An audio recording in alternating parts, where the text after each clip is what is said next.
आइए आज फिर से करंट अफेयर्स की दुनिया में आपको ले चलते हैं और कुछ बहुत ही महत्वपूर्ण प्रश्न जो आपके आने वाली परीक्षाओं में बार बार पूछे जाते हैं उन प्रश्नों की चर्चा करते हैं। और आज नेताजी सुभाष चंद्र बोस जी की जयंती है, तो तुम मुझे खून दो मैं तुम्हें आज़ादी दूंगा, ये नारा नेताजी सुभाष चंद्र बोस जी ने कहा था, उन्हीं का दिया हुआ ये नारा है। आइए हम लेट न करते हुए करंट अफेयर्स की सैर कराते हैं आपको। हंसिए मुस्कुराइए, हम आपके सामने आ चुके हैं। आप अपनी स्क्रीन पर पढ़ रहे हैं करंट अफेयर्स की क्लास बाय इंजीनियर विशाल सर से।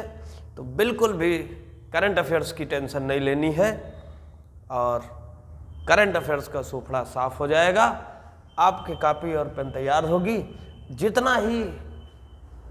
जितना आप बेसब्री से इंतज़ार कर रहे हैं इस क्लास का, उतना मैं भी इंतज़ार करता हूं कि मैं कब आपके सामने करंट अफेयर्स के कुछ महत्वपूर्ण प्रश्न को लेकर हाजिर हो जाएंगे और आप मन से तैयारी करेंगे। आइए सीधे पहले प्रश्न की ओर चलते हैं। स्कूल ऑफ एमिनेंस प्रोजेक्ट किस राज्य में लॉन्च किया गया? तो ये लॉन्च किया गया पंजाब में। ये लॉन्च किया गया पंजाब में। पंजाब के सीएम कौन है? सीएम है भगवंत मान। पंजाब के सीएम कौन है? भगवंत मान। इन्होंने school of eminence project launch किया है। इसका उद्देश्य क्या है? इसका उद्देश्य है शिक्षा में बदलाव लाना। देखिए दोस्तों, संघर्ष सभी की जिंदगी में है, दिक्कतें सबकी जिंदगी में हैं, परेशानियां सबकी जिंदगी में हैं। परेशानियों से मुंह मोड़ लेना कोई परेशानी का हल नहीं होता। हमें डट कर मुकाबला करना होगा। और आप लोगों के लिए मैं सिर्फ और सिर्फ आज इतना कहना चाहता हूं कि तुम मेहनत इतनी खामोशी से करो कि सफलता एक दिन शोर मचा दे। मेहनत करते रहिए, देखना आप एक दिन आपका रोल नंबर किसी पीडीएफ फाइल में होगा और ये उन संघर्षों का जवाब होगा। ये परिणाम जो है वो आपकी तपस्या का फल होगा। बस आप घबराइए नहीं। आप अगर घबरा जाएंगे तो आप उस फल का आनंद कभी नहीं ले पाएंगे जो अभी आपको मिलने वाला है, जो आपका सिलेक्शन होने वाला है। आप अपना रोल नंबर देखकर किसी पीडीएफ फाइल में, रिजल्ट वाली पीडीएफ फाइल में देखकर आप खुश न हो जाएं तो आप हमसे मिलना। यदि आप ऑनलाइन और ऑफलाइन दोनों क्लासेस ले रहे हैं तो बिल्कुल तय है, सफलता सुनिश्चित है, जल्द ही मिलने वाली है। आइए आपको बताते हैं पंजाब राज्य के राज्यपाल कौन है। पंजाब राज्य के अगर राज्यपाल की बात की जाए तो उनका नाम है बनवारी लाल पुरोहित। बनवारी लाल पुरोहित। अगर मैं लोकसभा सीटों की बात करूं, देखिए सारे प्रश्न बहुत इंपॉर्टेंट हैं। लोकसभा सीटें कितनी हैं? तो लोकसभा सीटें हैं 13। अगर मैं राज्यसभा सीटों की बात करूं तो राज्यसभा सीटें कितनी हैं? 7। ये इतनी बात आप पंजाब के बारे में याद रखेंगे।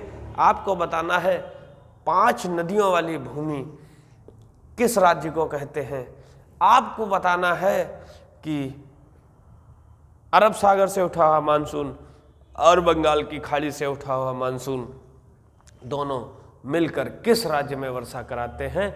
इन सारे प्रश्नों के उत्तर तुम्हें देने हैं और तुम देकर ही मानोगे, ऐसा मेरा पूरा विश्वास है। अगर आपको कहीं कमी लगती है क्लास में तो आप कमेंट बॉक्स करके बताइए। आवाज़ बैकग्राउंड की आवाज़ का प्रॉब्लम सॉल्व हो गया है और ना तो वीडियो ब्लर हो रही है। अब तुम्हारे बहाने नहीं चलेंगे। यकीन मानिए, सफलता आपको उसी दिन मिल जाएंगी जिस दिन आपकी कोशिशें बहानों से ज़्यादा हो जाएंगी। कोशिशें ज़्यादा करनी है, बहाने कम बनाने हैं। आ जाइए दूसरे प्रश्न पर। किस देश के सेना प्रमुख को अपने पद से बर्खास्त कर दिया गया? क्यों बर्खास्त कर दिया गया? उसका एक रीज़न है। उसका रीज़न क्या है? बोल्सोनारो के जो समर्थक थे उन्होंने उस पार्टी का विरोध कर दिया है जिस पार्टी ने वहाँ पर सरकार बनाई है, और कुछ सरकारी इमारतों पर वहाँ के समर्थकों ने कब्जा कर लिया, जिसको रोक नहीं पाए। कौन? सेना प्रमुख, जिसको सेना प्रमुख रोक नहीं पाए और उन्हें अपने पद से बर्खास्त होना पड़ा। आइए आपको एक एक बात बताते हैं, इससे ज़्यादा प्रश्न न तो बनेंगे और न ही अभी तक बने हैं। अभी मंडी परिषद का पेपर हुआ था 21 तारीख को, उठाकर पेपर मिला लीजिए, करंट अफेयर्स का एक एक क्वेश्चन मिला लीजिए, अगर ना आया हो तो बताइएगा। किस देश के सेना प्रमुख को अपने पद से बर्खास्त कर दिया गया है, तो उनका नाम क्या है? सबसे पहले तो देश जान लीजिए, ब्राजील। और इनका नाम क्या है? तो इनका नाम है, सेना प्रमुख का नाम है जूलियो सीजर डी अरुणा, ये इनका नाम है। यहां पर राष्ट्रपति कौन बने हैं? तो यहां पर जो राष्ट्रपति बने हैं उनका क्या नाम है? उनका नाम है लुइज, उनका क्या नाम है? उनका नाम है लुइज इनासियो लूला डी सिल्वा। अगर मैं बात करूं तो ये तीसरी बार राष्ट्रपति बने हैं। चौथी बार भैया बने हैं, ये तीसरी बार राष्ट्रपति बने हैं, ये तीसरी बार राष्ट्रपति बने हैं। और बोल्सोनारो, देखिए ये भी आप याद रखिएगा, बोल्सोनारो के समर्थकों ने नतीजों को मानने से इनकार कर दिया है। आज मैं आपको एक बहुत अच्छा और बहुत प्रेरणा वाला एक कहानी बताऊंगा, प्रेरणा वाली एक कहानी बताऊंगा। बिल्कुल आप चिंता नहीं करिए, ऐसी मोटिवेशनल और ऐसी शिक्षाप्रद कहानी मैं आज लेकर आया हूं कि अगर आपकी तबीयत ना हरी हो जाए तो आप मेरा नाम बदल देना, ठीक है?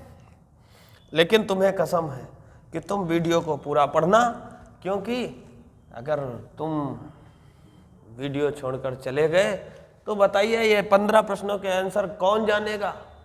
और अगर आप अधूरी तैयारी करके पेपर देने जाओगे तो बाद में बहुत पछताओगे। अगर तुम अधूरी तैयारी करके पेपर देने जाओगे तो बाद में बड़ा पछताओगे, बहुत पछताओगे। आइए अगले क्वेश्चन की ओर चलते हैं। रन फॉर लाइफ मैराथन का आयोजन कहाँ किया गया? इसका उद्देश्य क्या है? इसका एकमात्र उद्देश्य है शरीर को फिट रखना, फिटनेस पर ध्यान देना।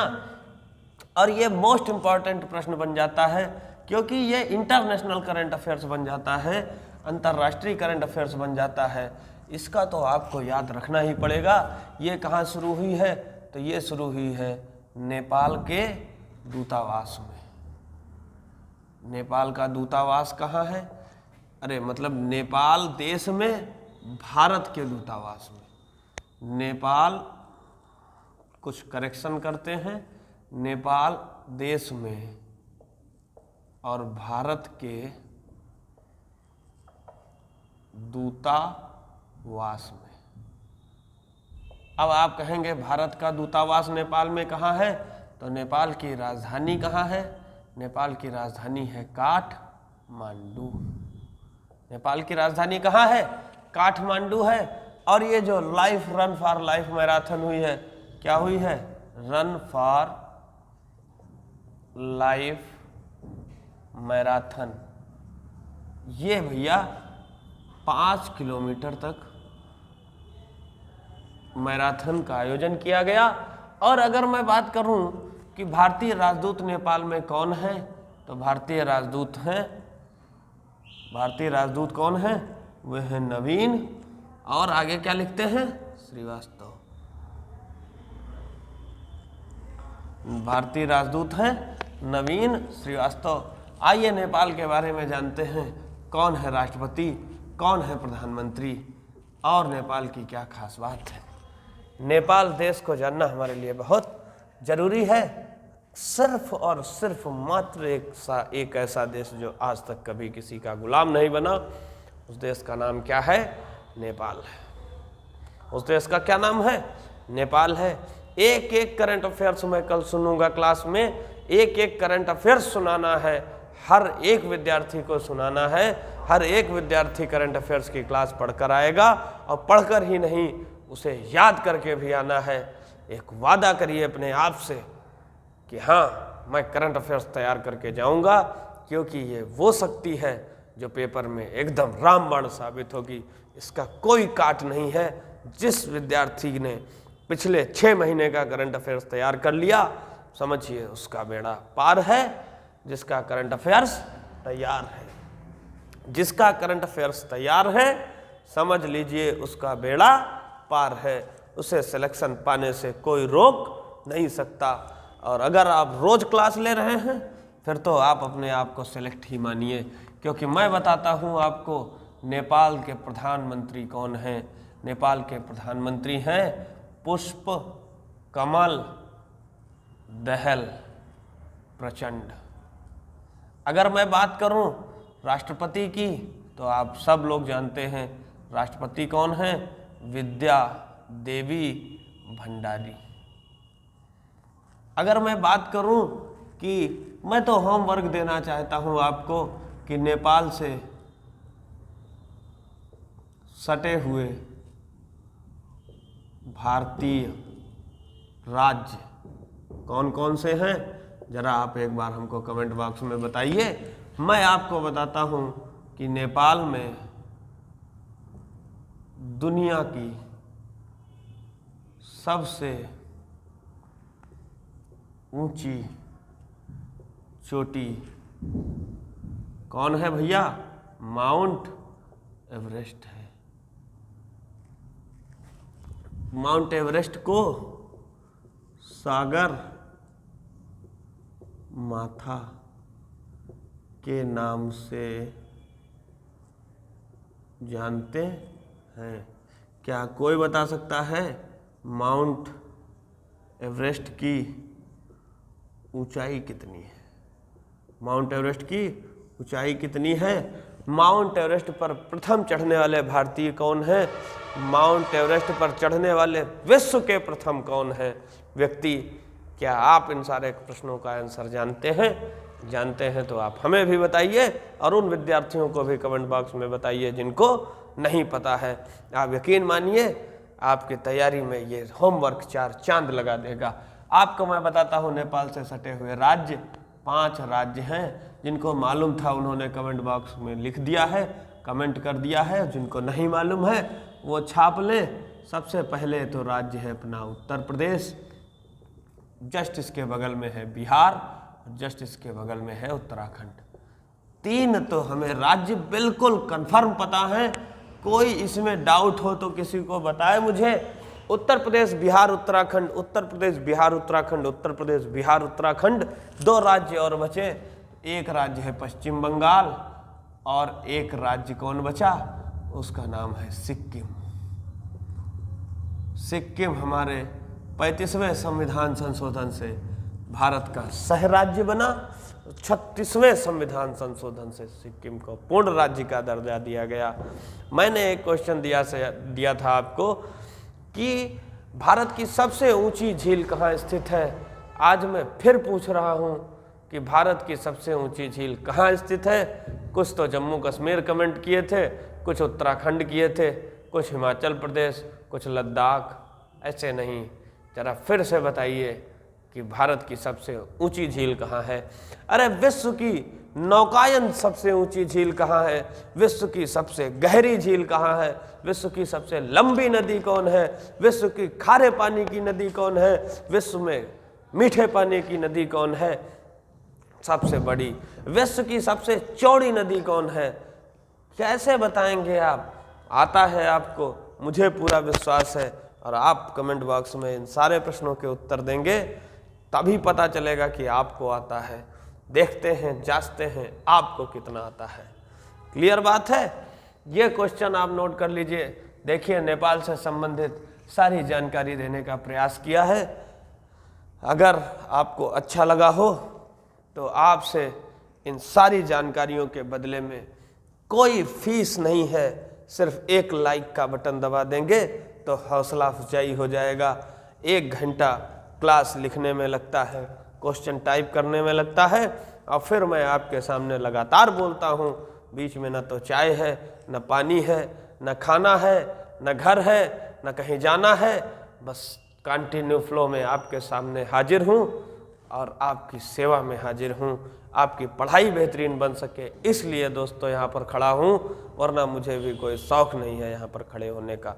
बदलना चाहता हूँ अपनी शिक्षा को, बदलना चाहता हूँ शिक्षा व्यवस्था को, रटाना चाहता हूँ आपको करंट अफेयर्स। हर एक स्टूडेंट को कंपटीशन से डर ना लगे, इसलिए मैं आपके सामने यहाँ पर खड़ा हूँ कि आपको करंट अफेयर्स से डर ना लगे और आप जब परीक्षा देने जाइए एक एक प्रश्न हल करके आइए, ऐसा मेरा मानना है और वही तुम भी चाहते हो। बस तुम प्रयास नहीं करना चाहते, बस इसलिए तुम डरते हो। तुम लगातार प्रयास करो, देखना एक भी क्वेश्चन बाहर नहीं जाएगा। पढ़ते रहना, जरूर पढ़ना। धोखा अगर दोगे तो किसको दोगे? कभी भी अपने आप को धोखा मत देना दोस्त। पढ़ रहे हो तो मन लगाकर पढ़ना, और जिस दिन मन उब जाए, देखिए अगर पढ़ रहे हो तो मन लगाकर पढ़ना, जिस दिन मन उब जाए उसके बाद किताबें रख देना, फिर मत पढ़ना। लेकिन जब तक पढ़ रहे हो पढ़ने का नाटक मत करना, पढ़ना, मन से पढ़ना। इतनी बात मेरी जरूर मान लेना। जिस दिन मन उब जाए फिर मत पढ़ना, लेकिन जब तक पढ़ रहे हो तब तक दोस्त मन से पढ़ना। आइए कुछ और बातें आपको बताते हैं।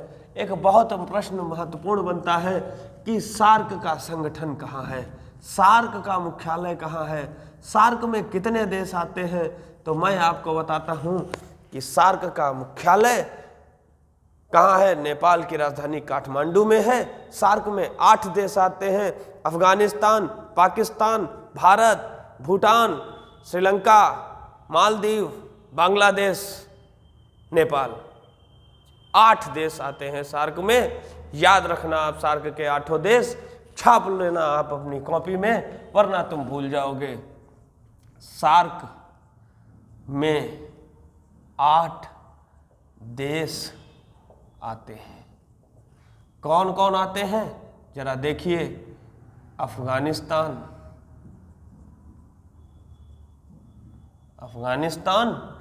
और इसके बाद पाकिस्तान,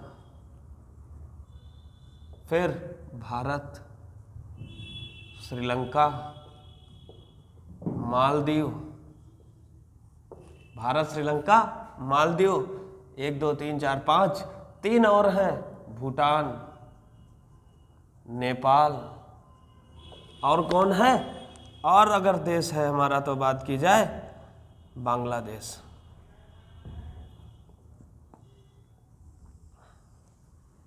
और सार्क का मुख्यालय कहाँ है?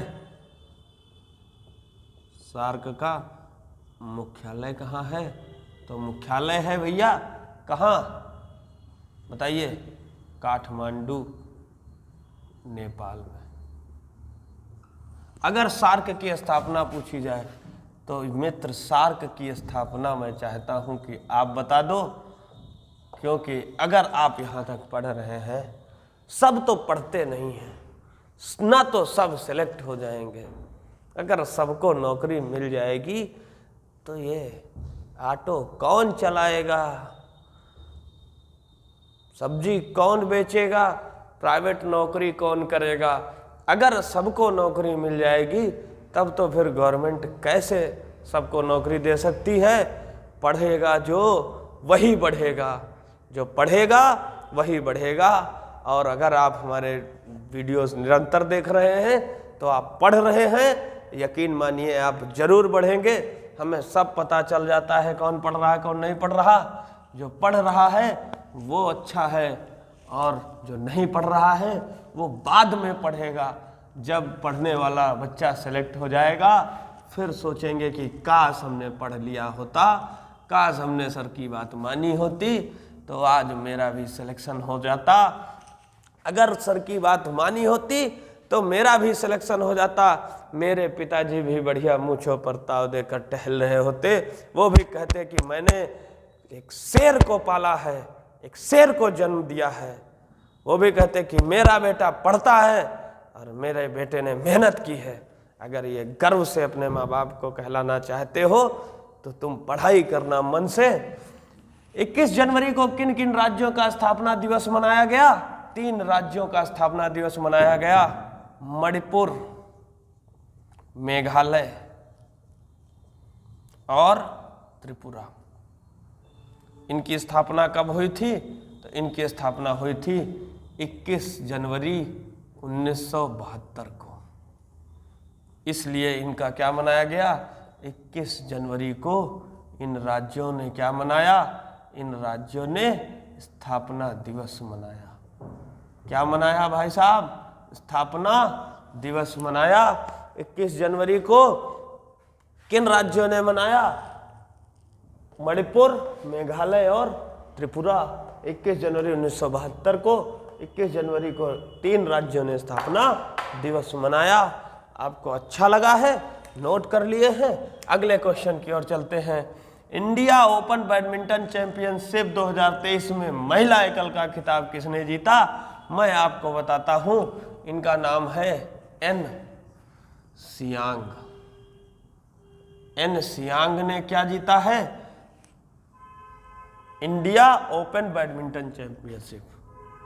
इंडिया ओपन बैडमिंटन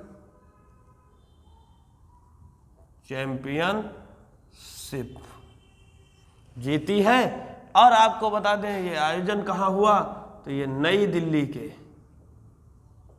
दिल्ली के किसमें? केडी जाधव इंडोर स्टेडियम में। कहाँ? केडी जाधव इंडोर स्टेडियम में इसका आयोजन हुआ है।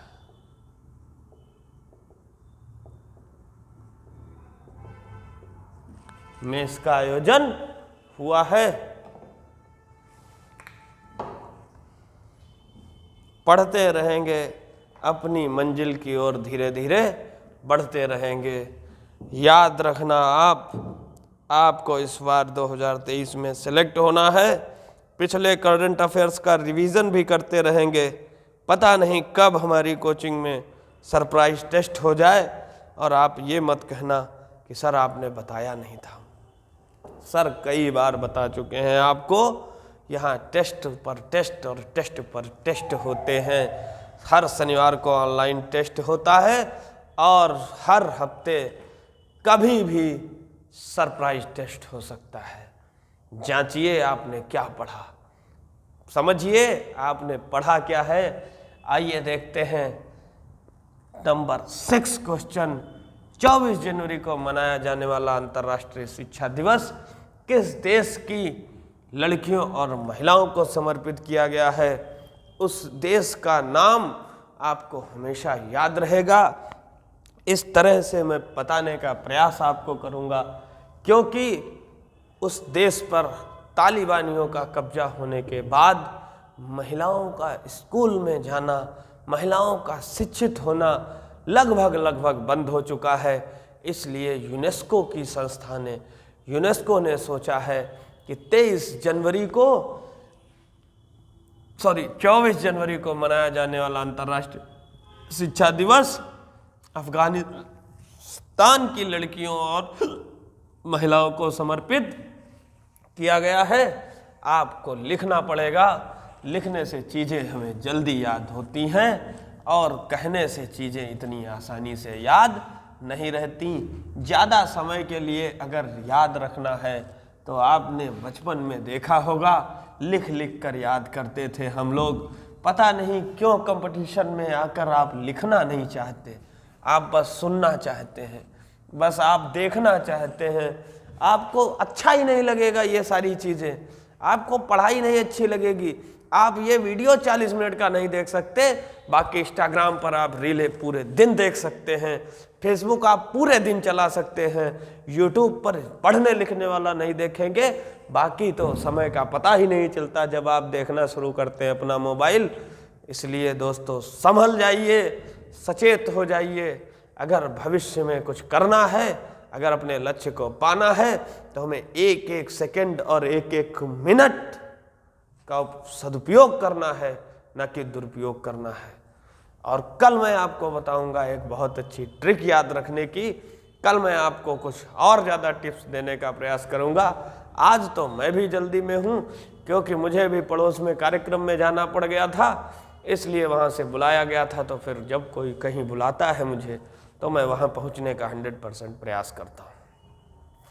आज नेताजी सुभाष चंद्र बोस जी की जयंती पर एक छोटा सा कार्यक्रम था, भारत माता की आरती हुई, और मैं प्रयास करूंगा कि आपको उन यादगार पलों का छोटा सा एक शॉर्ट वीडियो आपके यूट्यूब चैनल पर प्रोवाइड करा दिया जाए। अगर आपको अच्छा लगे तो आप समर्थन करिएगा। एक देशभक्त होने के नाते मैंने तो अपना फर्ज अदा किया, आपको भी फर्ज अदा करना है। और मेरी कोचिंग संस्था में भी मैं बहुत ही जल्दी इस पराक्रम दिवस के शुभ अवसर पर यह घोषणा करता हूं कि बहुत ही जल्दी यहाँ पर एक भव्य कार्यक्रम होगा 15 मिनट का, जिसमें हम अपने नेताजी के बारे में जानेंगे और भारत माता की आरती करेंगे, भारत माता को नमन करेंगे। ये देश नहीं है, ये हमारी भावनाएं हैं। इस देश से जुड़ी हुई हमारी जीती जागती भावनाएं हैं, और इस कदर भावनाएं हैं कि एक बॉर्डर पर सरहद पर जो खड़ा सैनिक कहता है कि इस बार तो मैंने अपने प्राणों का बलिदान दे दूंगा इस धरती माँ के लिए। अगर मुझे दूसरा जन्म मिला तो माँ, मैं तुम्हारे लिए भी कुछ करूँगा, लेकिन अभी तो इस जन्म में धरती माँ का कर्ज चुकाना है। तो इसलिए बिल्कुल चिंता नहीं करिएगा, देश के लिए अगर कुछ भी करना पड़ेगा तो करूँगा। फिलहाल तो मेरे हाथ में बंदूक नहीं है, लेकिन मेरे हाथ में कलम है। मैं प्रयास करूँगा कि कलम से जो है कुछ शिक्षा व्यवस्था का सुधार कर सकूं, कुछ लोगों का भला कर सकूं, कुछ लोगों के जीवन में रोशनी ला सकूं, और अपने लखीमपुर में सिलेक्शन दिला सकूं, ताकि मेरे लखीमपुर के विद्यार्थी बड़े बड़े शहरों में न भटकें, वो घर में रहकर अच्छी तैयारी कर सकते हैं। आइए हमारे साथ जुड़िए और एक मौका दीजिए हमें। आपकी तैयारी को देखिए कितना जोरदार शोरदार तरीके से मैं करवाता हूँ। 1% में कोई कमी नहीं रखूँगा, इसका विश्वास रखिए। कहाँ? तो अफगानिस्तान।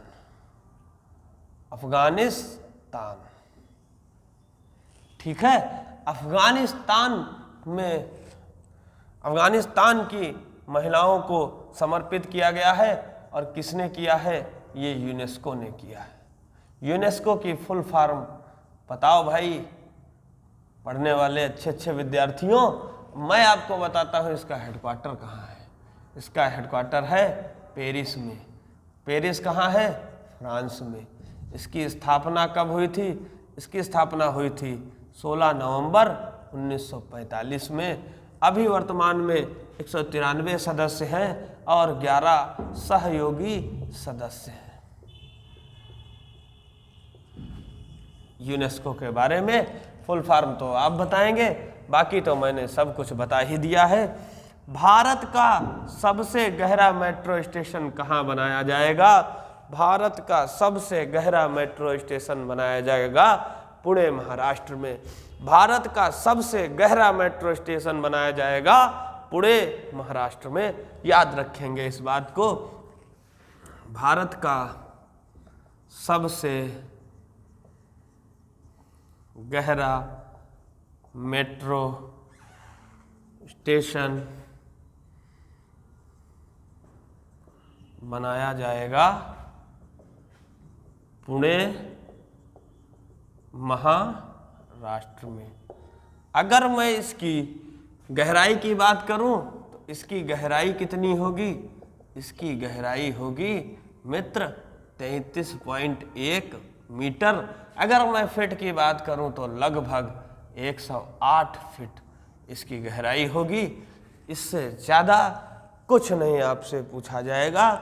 मेरा विश्वास रखिए, मुझ पर थोड़ा सा भरोसा करिए, थोड़ा सा यकीन करिए। विश्वास पर ही दुनिया टिकी है मित्र।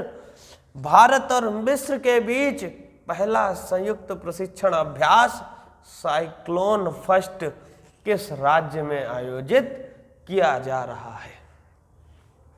किस राज्य में आयोजित किया जा रहा है? क्वेश्चन नंबर 8 पर चलते हैं तो बताते हैं आपको कि राजस्थान में आयोजित किया जा रहा है। कहाँ किया जा रहा है भैया? राजस्थान में आयोजित किया जा रहा है। क्या आयोजित किया जा रहा है? भारत और मिस्र के बीच पहला संयुक्त प्रशिक्षण अभ्यास साइक्लोन आयोजित किया जा रहा है। और राजस्थान में कहाँ आयोजित किया जा रहा है? तो राजस्थान में जैसलमेर में आयोजित किया जा रहा है। कहाँ आयोजित किया जा रहा है दोस्तों? जैसलमेर में आयोजित किया जा रहा है। और बात अगर मिस्र की हुई है तो मिस्र की राजधानी कहाँ है? मिस्र की राजधानी है काहिरा। मिस्र की राजधानी कहाँ है? तो मिस्र की राजधानी है दोस्तों काहिरा। और उत्तरी अमेरिका में मिस्र स्थित है। कहाँ स्थित है? उत्तरी अमेरिका में मिस्र स्थित है। लाइए आपको बता देते हैं मिस्र की राजधानी कहाँ है। मिस्र की राजधानी है काहिरा। और ये कहाँ स्थित है? तो ये कहाँ स्थित है बताइए? ये स्थित है उत्तरी अफ्रीका में। कहाँ स्थित है? ये स्थित है उत्तरी अफ्रीका में स्थित है। आइए अगले क्वेश्चन की ओर चलते हैं। बहुत अच्छा प्रश्न है, मोस्ट इम्पॉर्टेंट प्रश्न है और अपने ही आसपास से संबंधित है। Assault rifle AK-203 Kalashnikov assault rifle का उत्पादन किस राज्य में शुरू हुआ? तो इस राइफल का उत्पादन शुरू हुआ है उत्तर प्रदेश में। कहाँ? अमेठी में। और अमेठी में कहाँ? कोरबा नामक स्थान पर AK-203 कलास्क्रीकोव असाल्ट राइफल का उत्पादन हुआ है शुरू। और देख लेना आने वाली परीक्षाओं में ये पूछा ही पूछा जाएगा। तुम याद रखना, पूछा तो जाना ही है। मैं पढ़ाता ही इतना अच्छा हूँ कि पूछा तो जाएगा ही। अपनी तारीफ खुद करिए, अपनी तारीफ खुद करिए दोस्तों। बुराई करने के लिए तो जमाना तैयार बैठा है। बुराई करने के लिए तो जमाना तैयार बैठा है। तुम कितने कंकड़ फेंकोगे? तुम कितने पत्थर फेंकोगे? बताइए। AK-203 का उत्पादन कहाँ किया गया है? अमेठी में कोरबा नामक स्थान पर AK-203 कलास्क्रीकोव, थोड़ा नाम ठीक ही है, आप समझ जाएंगे। असाल्ट राइफल का उत्पादन किया, अरे उत्पादन शुरू हुआ है, यही लिख लो। क्यों छोटी छोटी बात में डर जाते हो? उत्पादन शुरू हुआ है। अगला क्वेश्चन देखते हैं। न्यूजीलैंड के 41वें प्रधानमंत्री कौन बने हैं? अभी अर्ड ने हमने आपको पढ़ाया था पिछले करंट अफेयर्स में। इस्तीफा दे दिया। उन्होंने ये भी घोषणा की कि मैं अब अगले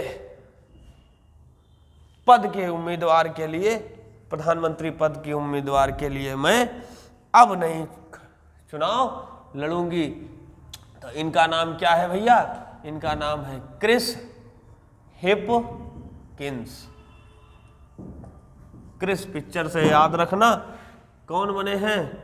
न्यूजीलैंड के 41वें प्रधानमंत्री बने हैं। क्लियर? अगले क्वेश्चन की ओर चलते हैं। किस देश के राष्ट्रपति गणतंत्र दिवस परेड में मुख्य अतिथि होंगे?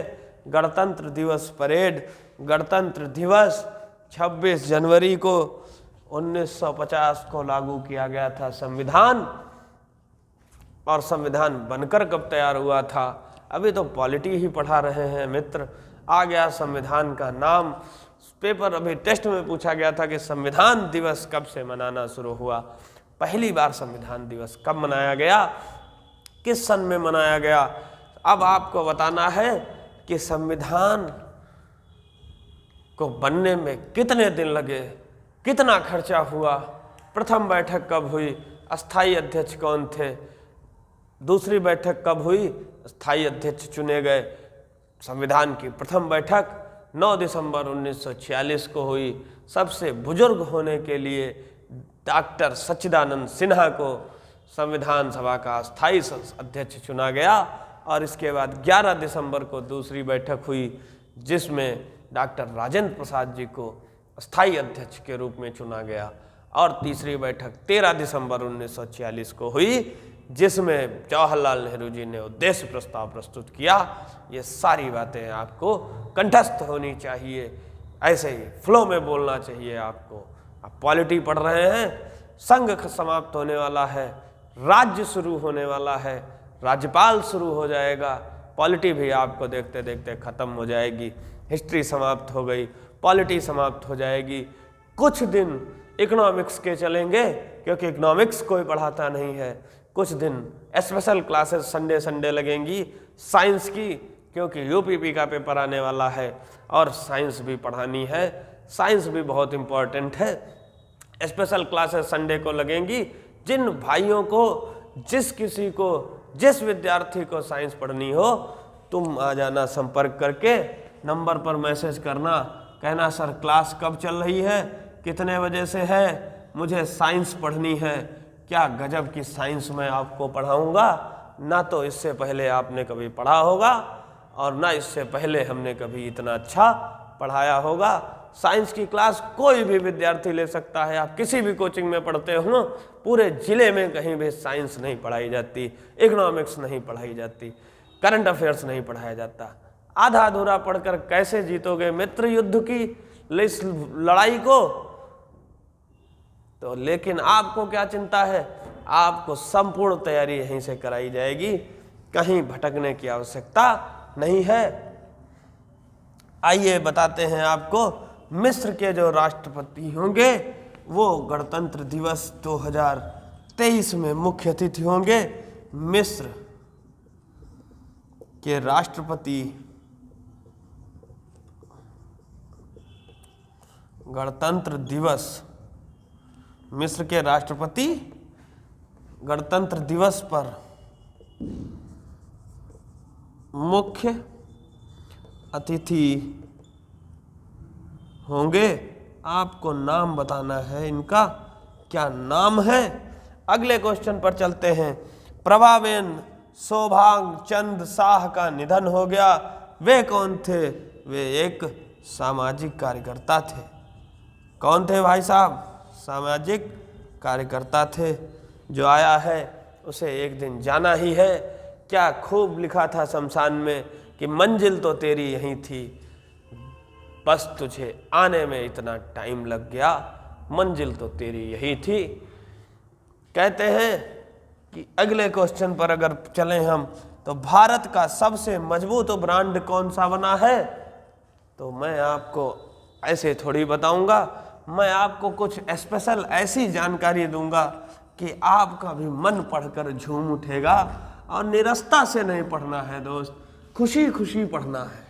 निरस्ता से ना तो मैं पढ़ाता हूँ और ना ही आपको पढ़ना है। मैं आपको बताता हूँ कि भारत का सबसे मजबूत ब्रांड कौन बना है? जियो बना है। वैश्विक स्तर पर कौन सा नंबर है इसका? वैश्विक स्तर पर 9वें नंबर पर है। और मैं पूरी दुनिया का सबसे वैल्यूएबल ब्रांड की बात करता हूँ। मैंने अभी कुछ ही दिन पहले बताया था अमेजॉन बन चुका है एप्पल को पीछे छोड़कर। एप्पल को पीछे छोड़कर पिछली बार सबसे वैल्यूएबल ब्रांड कौन था? एप्पल था। अब अमेजॉन बन गया है। आइए आपको कुछ और बताते हैं। वर्ष 2022 का सबसे विशिष्ट वैज्ञानिक पुरस्कार किसे दिया गया? बहुत इंपॉर्टेंट प्रश्न है दोस्त, बहुत इंपॉर्टेंट प्रश्न है, मोस्ट इंपॉर्टेंट प्रश्न। इसको लिख लीजिए आप, आने वाली परीक्षा में ये कहीं से भी पूछा जा सकता है। आइए आपको बताते हैं 2022 का सबसे विशिष्ट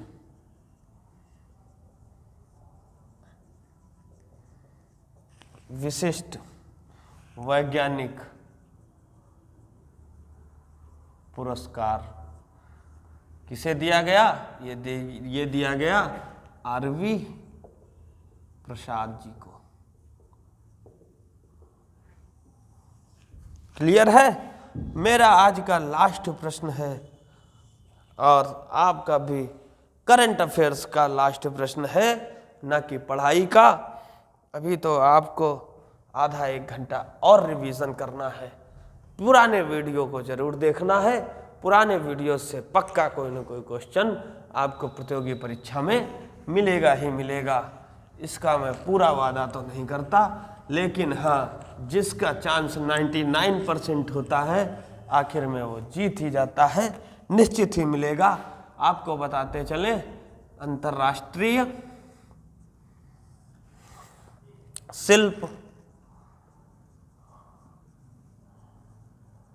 शिखर सम्मेलन